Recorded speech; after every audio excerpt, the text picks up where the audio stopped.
கர்த்தர் நல்லவர், அவர் கிருபை என்றும் உள்ளது. ஆண்டவராகிய இயேசு கிறிஸ்துவின் நாமத்தினால் உங்கள் ஒவ்வொருவருக்கும் அன்பின் வாழ்த்துக்கள். தேவ கிருபையும் சமாதானமும் இன்றைக்கு பெருகட்டும். இன்று ஏப்ரல் மாதம் 30ஆம் தேதி வியாழக்கிழமை. பிரியமானவர்களே, இது அந்த ஏப்ரல் மாதத்தினுடைய நிறைவு நாள். ஏப்ரல் மாதம் இப்பொழுதுதான் ஆரம்பித்தது போல இருந்தது. கடகடவென்று ஓடி முடிந்து விட்டது.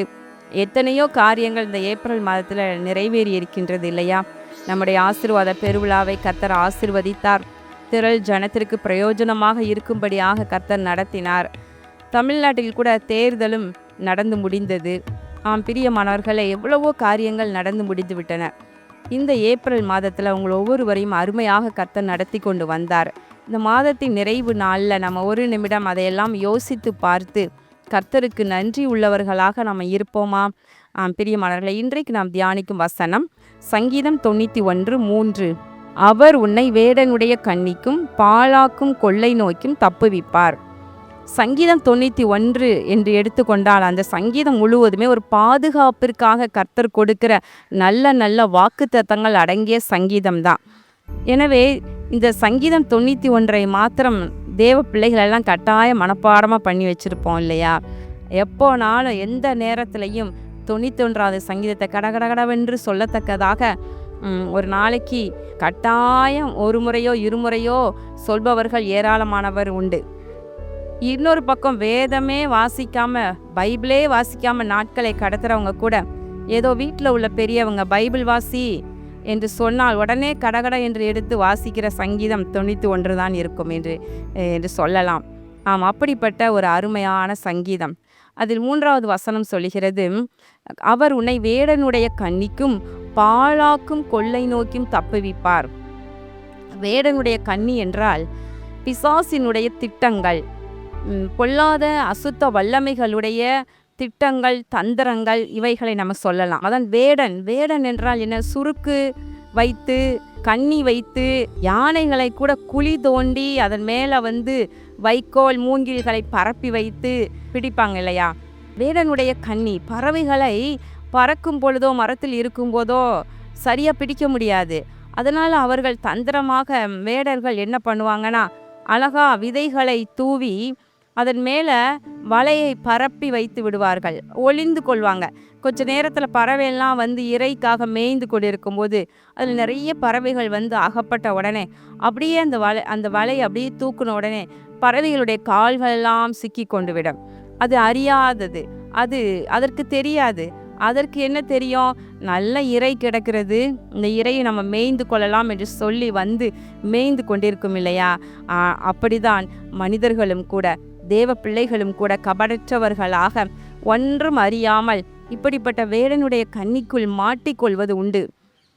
இன்னைக்கு கூட, அதாவது இன்றைய நிலைமையில கூட வேடனுடைய கண்ணி என்று சொல்லுவோமானால் சமூக வலைத்தளங்கள் மூலமாக மறைவாக கண்ணிகளை வைத்து ஏராளமான வாலிப பிள்ளைகளை விழத்தட்டுவது தான் அவனுடைய கண்ணியாக இருக்கின்றது இல்லையா? சமூக வலைத்தளங்கள் என்று எடுத்துக்கொள்வோம். ஆனால் அது நல்லவற்றுக்கும் பயன்படுத்தலாம். ஆனால் அதில் பெரும்பாலும் நேரத்தை எல்லாம் வீணாக்கத்தக்கதாக எல்லாருடைய நேரங்களை எல்லாம் அது உறிஞ்சி கொள்ளுகின்றது. வீணாக தங்களுடைய நேரத்தை கடத்துவதற்கும் மற்றும் சிற்றின்பங்களுக்கும், வேண்டாதவைகளை பார்ப்பதற்கும், வேண்டாத தகாத உறவுகளை வளர்த்து கொள்வதற்கும் இந்த சமூக வலைத்தளங்கள் ஏராளமாய் உதவி செய்கின்றது. இது வேடனுடைய கண்ணி என்றே நம்ம சொல்லலாம். நிறைய பேர் ஜோமனை சொல்வாங்க.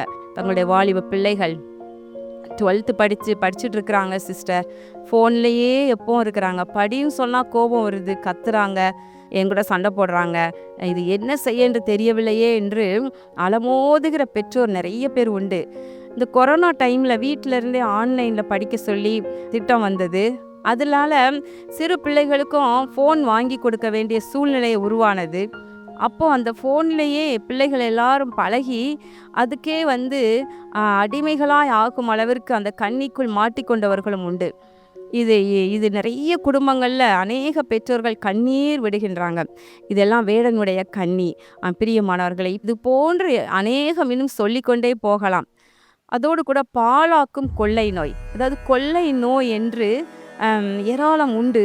ஆனால் அதில் பாழாக்கத்தக்கதாக தீமையை வர வைக்கக்கூடியதாக, அந்த சேதம் வர வைக்கக்கூடியதான கொள்ளை நோய்கள் உண்டு. அப்படிப்பட்ட கொள்ளை நோய்க்கும் தப்புவிப்பார் என்று வசனம் சொல்லுகிறது. பிரியமானவர்களே, உன்னதமானவரின் மறைவில் இருக்கிறவன் சர்வ வல்லவருடைய நிழலில் தங்குவான். இது போன்ற வேடனுடைய கன்னிகளுக்கும் பாலாக்கும் கொள்ளை நோய்க்கும் எப்பொழுது அவர் தப்புவிப்பாரா? உன்னதமானவரின் மறைவுக்குள்ள நீங்கள் வந்துடும் பொழுது, சர்வ வல்லவுடைய நிழலுக்குள்ளாக அடைக்கலம் புகும் பொழுது நிச்சயமாய் நம்மை காப்பாற்றுவார். கண்களை மூடி ஜெபம் பண்ணுவோமா? எங்கள் அன்பின் பரலோக பிதாவே, இதோ இந்த நாளில் நாங்கள் தியானித்த உம்முடைய வார்த்தையின்படி, கர்த்தாவே, நீர் எங்களை வேடனுடைய கண்ணிக்கும் பாலாக்கும் கொள்ளை நோக்கும் தப்புவிக்கிறீர் என்று நாங்கள் பார்த்தோம். இதோ உம்முடைய பிள்ளைகள், இதோ யாரெல்லாம் அப்படிப்பட்ட கன்னிகளுக்குள்ளாக அகப்பட்டு ஆண்டவரே வேதனைப்பட்டு கொண்டிருக்கிறார்களோ, அப்படிப்பட்ட கன்னிகளிலிருந்து உடைய பிள்ளைகளை நீர் விடுவிப்பீராக. ஆண்டவரே, மறைவாக வைக்கப்பட்ட கன்னிகளுக்கு தப்புவிப்பீராக. பிசாசின் தந்திரங்களுக்கும் ஆண்டவரே சத்துருவினுடைய திட்டங்களுக்கும் உடைய பிள்ளைகளை விலக்கி காத்தருளும். பொல்லாத கொள்ளை நோய்கள், இந்த வெயில் நேரத்தில் பரவி கொண்டிருக்கிற பலவிதமான கொள்ளை நோய்களும் உடைய பிள்ளைகளை தீங்கு செய்யாதபடிக்கு நீர் காத்து கொள்வீராக. இயேசு கிறிஸ்துவின் நாமத்தினாலே வேண்டிக் கொள்கிறேன் நல்ல பிதாவே, ஆமேன். பிரியமானவர்களே, நீங்கள் உன்னதமானவருடைய மறைவுக்குள்ளாக, சர்வ வல்லவருடைய நிழலுக்குள்ளாக நீங்கள் வந்து விடுங்கள். கர்த்தர் உங்களை ஆசீர்வதிப்பாராக. ஆமேன்.